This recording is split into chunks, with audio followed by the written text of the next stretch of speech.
You never forget the sound of your own breaking point, especially when it isn't loud.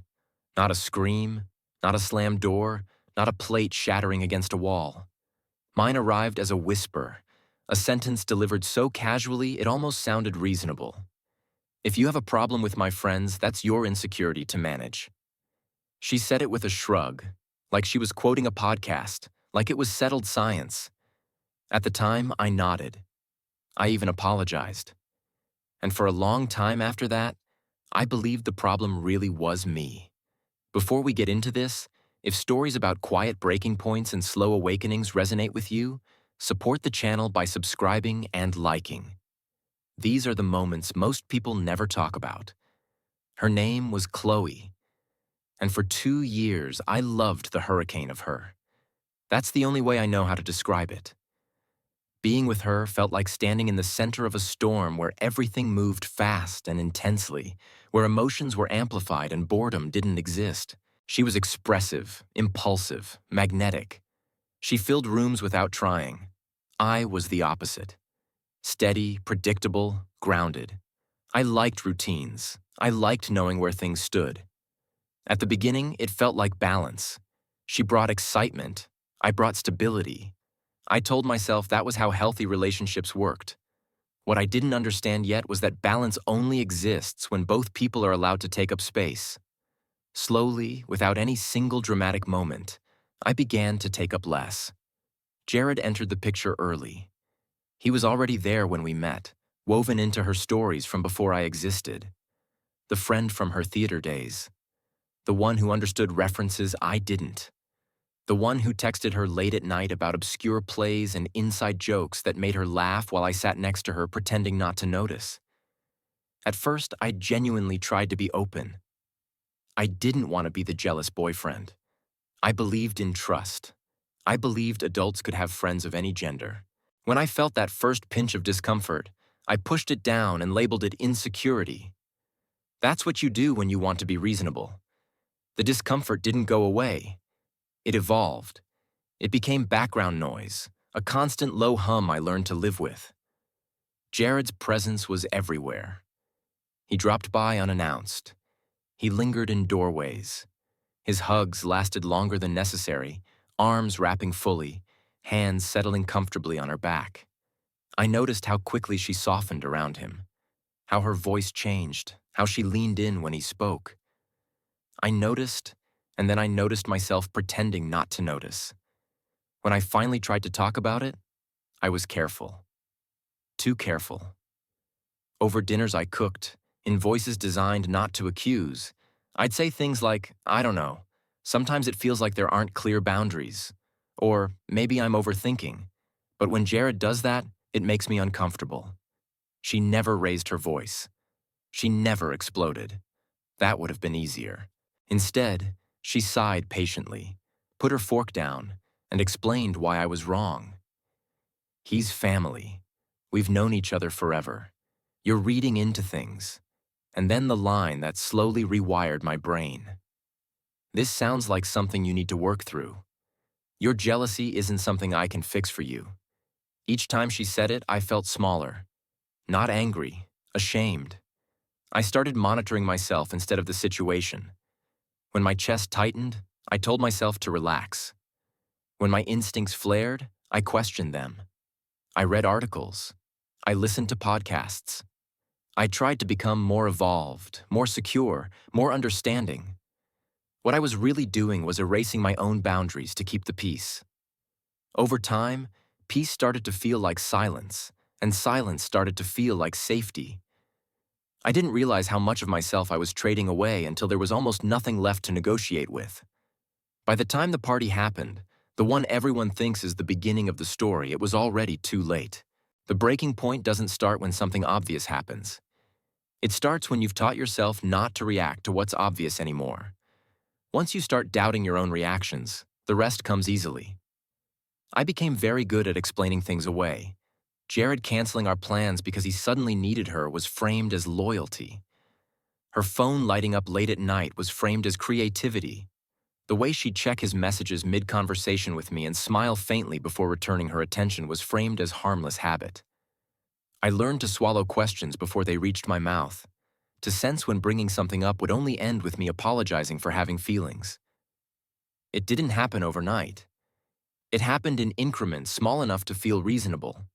A raised eyebrow here, a sigh there, a gentle reminder that trust meant not needing reassurance.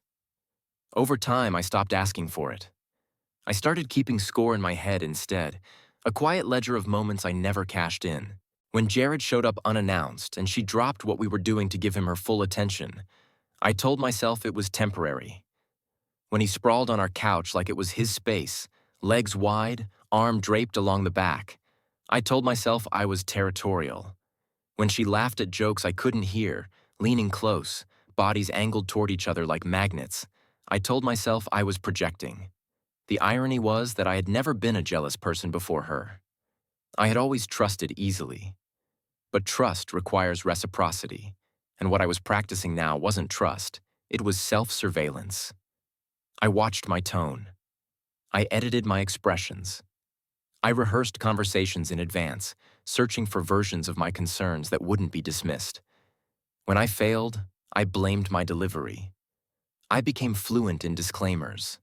I'd start sentences with maybe I'm wrong, or this probably sounds silly, or I don't want to make this a thing. She'd listen with a patient expression that felt generous and condescending at the same time, then gently redirect the issue back to me. You're sensitive, you're stressed, you're overthinking. Each explanation landed softly and stuck permanently. I began to feel like a guest in my own relationship, careful not to rearrange anything, grateful for whatever attention I was given. Friends noticed before I did. One asked why I'd gone quiet. Another joked that I always looked like I was waiting for permission to speak. I laughed it off. Inside, something tightened. I started staying late at work, lingering at the gym, inventing errands so I wouldn't have to navigate the familiar tension at home. Home had become a place where I needed to perform calm. The more I withdrew, the more Chloe oscillated. When she sensed distance, she became affectionate, attentive, generous with reassurance. When she felt secure again, her attention drifted back to Jared and the cycle reset. I didn't name it then, but I felt it. The push and pull, the way affection appeared as a response to absence rather than presence. One evening, after a particularly long day, I came home to find Jared already there, sitting at the table while Chloe cooked, their heads bent together over her phone. They were laughing at something. She looked up when I entered, surprised, then smiled. "Oh, I didn't know you'd be home this early." The sentence landed wrong. Not hostile. Revealing. I stood there for a moment, keys still in my hand, and realized that my presence had become optional. I ate quietly that night. Later, lying in bed beside her, I stared at the ceiling and wondered when exactly I had started feeling alone while sharing a life with someone. The question frightened me enough that I didn't pursue it. Instead, I doubled down on being reasonable. I told myself that strong relationships weather discomfort, that real love required compromise, that if I could just manage myself better, everything would settle. What I didn't see yet was that compromise only works when both people are willing to give something up. All I was giving up was myself. The night before the party, I almost said something. Jared had texted her after midnight, and she smiled in that familiar way before typing back. I asked, as calmly as I could, if she thought their dynamic might ever cross a line. She didn't look up from the screen. She sighed, and then she said it again, the sentence that had been slowly hollowing me out. "If you have a problem with my friends, that's your insecurity to manage, not mine." I lay awake long after she fell asleep, replaying those words, trying to understand why they hurt more this time. I didn't know it yet, but something had already shifted. The next night at the party, I wouldn't be negotiating anymore. I would be observing. And observation, once it reaches a certain clarity, makes denial impossible. The party didn't feel important when we arrived. It never does when you don't yet know it's the end of something. It was at a friend's loft, the kind of place where the lights are dimmed to hide the scuffed floors and everyone pretends the crowd means success. Music thumped unevenly, Conversations overlapped. Cheap wine flowed freely. I stood near the snack table, plastic cup in hand, watching Chloe move through the room with the ease that had first drawn me to her. She was radiant, animated, alive in a way that made people lean toward her without realizing it. Jared was there too, of course, already embedded at her side as if that position belonged to him by default.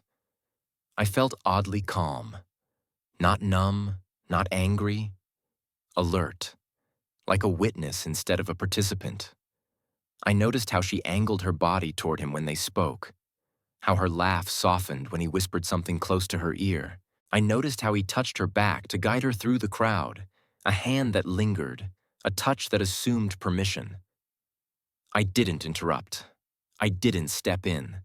I let the scene play out without interference for the first time in 2 years.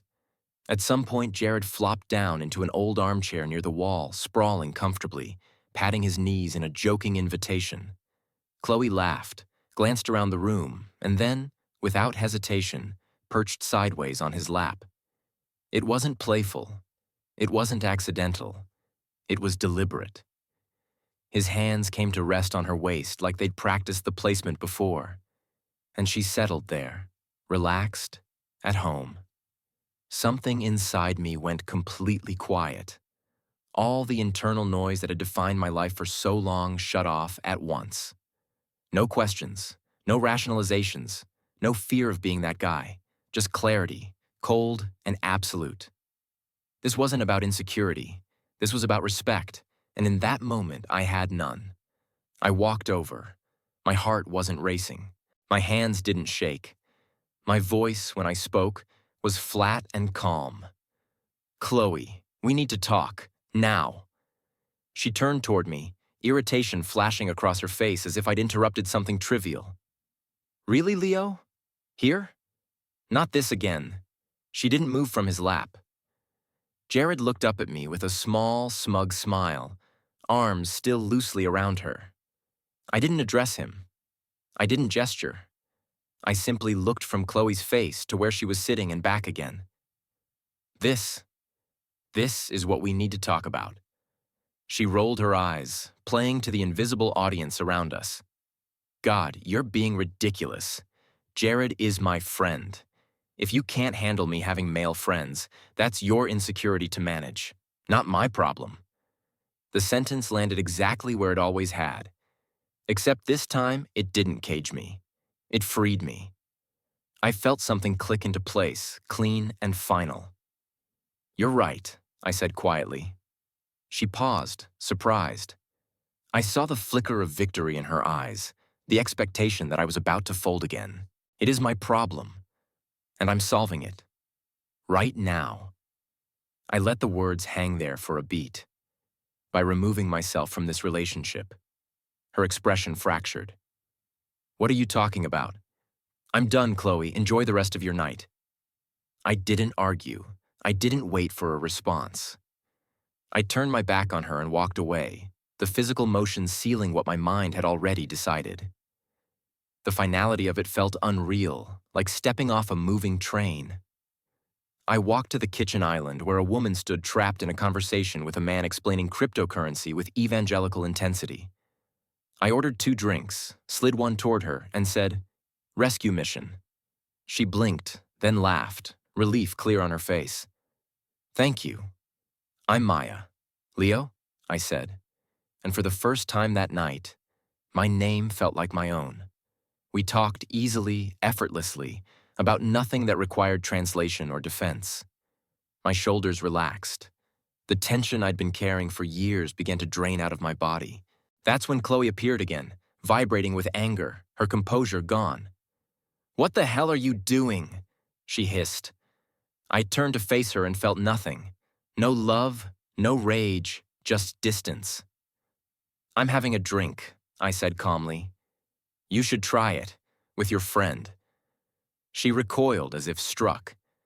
This wasn't the reaction she knew how to handle. "We're not done talking," she snapped. "You don't get to just walk away." I looked at Maya and smiled slightly. "This place is dead. I know a quiet bar a few blocks away. Want to get out of here?" Maya didn't hesitate. That sounds perfect. We left. I didn't look back. The cold night air outside hit my face like a baptism. I took the deepest breath I had taken in years and realized that the hardest part was already over. I had chosen myself. Everything that came next would simply be the cost of that choice. The morning after didn't feel triumphant. It felt hollow. I woke up automatically reaching for my phone, muscle memory already preparing the good morning text, and the empty screen stopped me mid-movement. For a moment, panic flared, sharp and disorienting, followed by a quieter realization. I didn't owe anyone an explanation for waking up anymore. The silence that followed wasn't peaceful yet, but it was honest. Chloe tried to reach out that first day, then the second, then the third. Texts at first, casual, then confused, then sharp. I didn't respond. I didn't block her either. Blocking felt reactive, like slamming a door. Instead, I muted everything. Calls, messages, notifications. I let her voice exist somewhere outside my life without letting it echo inside my head. That restraint was harder than confrontation had ever been. The first week was the worst. Every familiar routine felt incomplete. Meals tasted flat. Evenings stretched too long. I noticed how much of my time had been spent monitoring another person's moods, anticipating reactions, adjusting myself accordingly. With that gone, there was space. And space can feel like free fall if you're not used to standing on your own. I leaned on simple things. Long walks without headphones, early mornings at the gym, hours in the woodshop where effort produced visible results. Wood didn't reinterpret my intentions. If I cut it wrong, it showed me exactly where. There was relief in that clarity. Ben checked in occasionally, never prying, just anchoring me to something normal. He mentioned, almost offhandedly, that Jared had practically moved in, that Chloe seemed stressed, that arguments were already happening.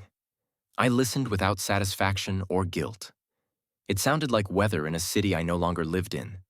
Maya and I stayed in touch, slowly, without urgency. Coffee turned into walks. Walks turned into dinners. There was no performance between us, no sense that either of us was auditioning. Conversation flowed easily, and when it didn't, silence didn't feel threatening. Being around her highlighted something I hadn't realized I'd lost: the ability to relax in my own skin. Weeks passed. Then the messages shifted tone. Unknown numbers, apologies, long explanations about growth and self-reflection. Then anger. Then finally, a voicemail. Her voice was different, stripped of confidence, shaking. She said Jared was gone, that things had fallen apart, that she had made a mistake, that I had been her stability, her home. I listened once, all the way through, sitting in my finished workshop with the smell of sawdust still in the air. I felt sympathy, distant, but real. I also felt certainty. Her pain was valid. It just wasn't mine to fix. I deleted the voicemail. That was the moment closure stopped being a concept and became an action. Months later, I saw her again, unexpectedly, in a grocery store aisle. She looked smaller somehow, not physically, but energetically, like someone who no longer believed the room would rearrange itself around her. Our eyes met. She approached cautiously, said my name. I answered politely. She told me I looked good, asked if we could talk sometime. Just coffee. I shook my head gently. There was nothing left to unpack, no anger to process, no explanation to offer. I wished her well and meant it. Then I turned back to my life. That night, sitting at my desk, solid and heavy beneath my hands, I understood something I wish I'd known earlier. Freedom isn't loud. It doesn't announce itself. It shows up quietly, in the absence of constant negotiation, in mornings without dread, in the ability to trust your own reactions again. The breaking point hadn't been the party. That was just the moment denial became impossible. The real work happened afterward, in the silence, in the choosing, in the refusal to step back into a role that required my self-erasure. Walking away hadn't solved everything. It had simply given me the space to build something real. And for the first time in a long time, my life felt like something I was living, not managing.